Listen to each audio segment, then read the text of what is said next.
Squids are hands down the weirdest, most mind-blowing creatures in the entire ocean. Even though they're invertebrates, they possess an incredibly complex nervous system and surprising intelligence. Their eyes are honestly superior to ours. 0 blind spots and a design that's pure evolutionary perfection.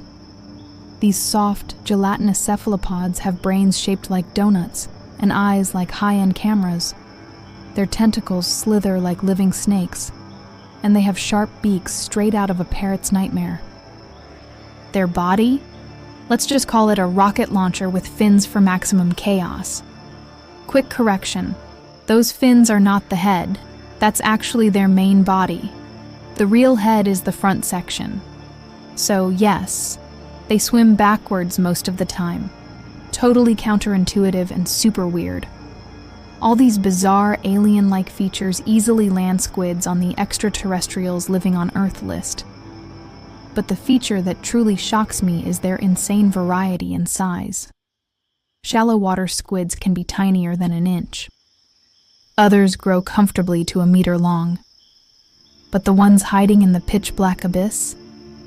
They transform into genuine sea monsters, the stuff Kraken legends are made of.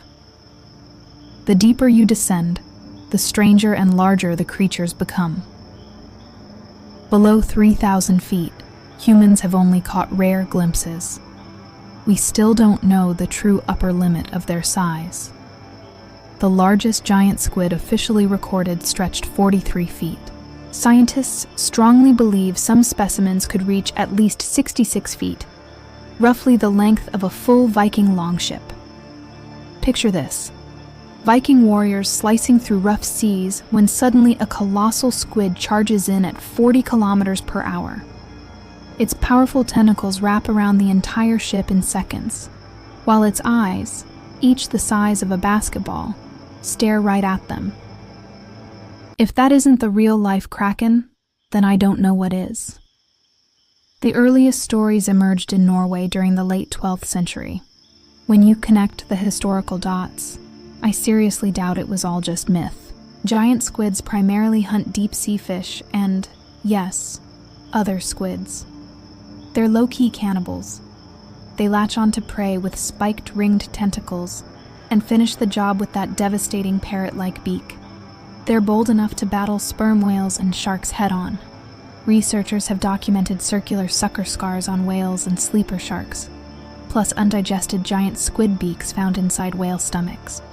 You can only imagine the epic unseen battles raging in total darkness. Even more massive in weight is the colossal squid. These beasts are bulkier and heavier than giant squids, though we haven't confirmed any longer specimens yet. They dwell in even deeper, lightless zones. So much is guesswork. What makes them truly terrifying? Their tentacles carry rotating hook-shaped spikes, nature's built-in drill bits. These pierce and twist violently. Identical hook marks have shown up on sharks as well. Interesting side note, giant squids and colossal squids aren't closely related despite the similar names. It's like comparing New World and Old World porcupines. They look alike, but evolved separately. We'll explore their fascinating evolutionary paths in an upcoming video. Now let's shift to one of the strangest fish in the deep, the telescope fish. This grizzled old man and this tiny kid are actually the same species at different life stages, casually crossing paths in the lawless midnight zone. Down here, where even light is scared to venture. A fish that vaguely resembles a human barely raises an eyebrow. Because total darkness rules, they hover vertically like floating pins, eyes fixed upward, scanning for shadows. Food is ridiculously scarce at these depths. Miss one chance and you might starve for days. Evolution's solution? Turn them into elite shadow hunters. The instant they detect a silhouette above, they launch a lightning strike and devour prey twice their own length in one go. How on earth do they manage that? Their stomachs are incredibly elastic. They simply fold the oversized meal like an accordion and pack it inside. When adult telescope fish reproduce, Their eggs drift upward to brighter waters around 200 meters. There's more food there, but also way more predators. Most eggs never survive. Only a lucky few hatch into larvae. Those newly hatched babies look completely different. Round, transparent little blobs. Scientists were baffled for a full 80 years, mistakenly classifying them as an entirely separate fish species. As they develop into juveniles, their eyes migrate forward, unnecessary bones dissolve, and razor-sharp fangs begin to emerge. Then the long descent into the deep begins. By full adulthood, they sport tubular eyes capable of seeing in near-zero light. From over a mile away, needle-like fangs that lock on and never release, a slender, scaleless body that can balloon outward, and a jet-black stomach lining designed to trap any bioluminescent glow from swallowed prey. At night, they migrate up to around 500 meters, seeking easier targets like bristlemouth fish. But that zone is also a hunting ground for sharks and eels. Pure eat-or-be-eaten territory. Daily vertical migration is their lonely routine. They don't do friends or colonies. Telescope fish are hermaphrodites, much like tripod fish. When two meet, they release eggs and sperm, sometimes switching roles mid-encounter, then go their separate ways. The eggs float back up, and the endless cycle repeats. Next creature that will haunt your dreams, the goblin shark. If nightmares needed a mascot, this living fossil would win instantly. Even their pups look terrifying. Unchanged for over 100 million years, goblin sharks roam deep oceans worldwide. Their skin is semi-translucent, letting blood show through and creating a pinkish hue.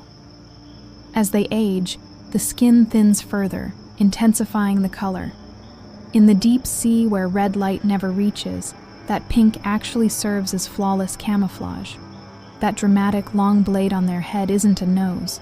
It's a specialized rostrum loaded with ampullae of Lorenzini, a high-tech biological sensor that detects faint electric fields from hidden prey in the mud. They've even been known to chomp on undersea fiber optic cables by mistake. Terrible connection, right? The actual nose is much smaller and located here. Goblin sharks are notoriously lazy swimmers, with tiny fins and soft, poorly calcified skeletons.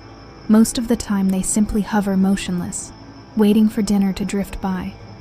When something tasty gets close, surprise! They explosively protrude their entire jaw forward at incredible speed. The fastest jaw strike recorded in any ocean creature. For us, it would feel like shooting your teeth 7 inches out of your mouth in just 0.05 seconds to grab a sandwich.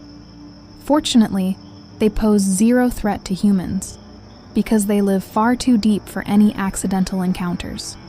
Their menu includes dragonfish, rat tails, and squids. With almost no natural predators, they enjoy relatively stress-free lives. Scientists have never observed a pregnant goblin shark, but based on similar species like sand tiger sharks, they suspect the strongest embryo eats its siblings inside the womb. The survivor is born ready for a roughly 50-year existence. As a bizarre chimera experiment, last but certainly not least, the sea spider.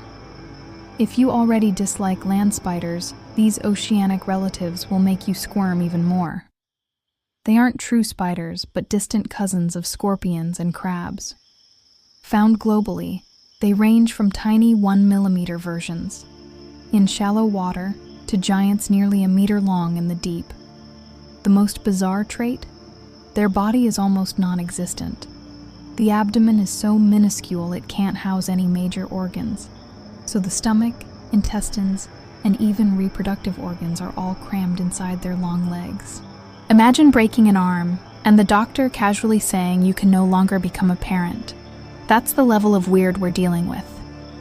Their feeding method is pure nightmare fuel, a long tubular proboscis that pierces soft-bodied animals, like sea anemones, sponges, and jellyfish, then sucks out every drop of juice. They're basically the ocean's giant mosquitoes. Because they're extremely thin, they skip gills and lungs entirely. Oxygen diffuses straight through their legs.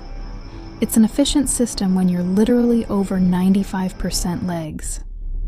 During mating season, the female releases eggs and swims off. The male fertilizes them and carefully glues the clutch onto a special pair of oviger legs. He carries, protects, and meticulously cleans the eggs for weeks until they hatch. The young stay with dad for a short while, molting several times before venturing out alone to begin their own cycle.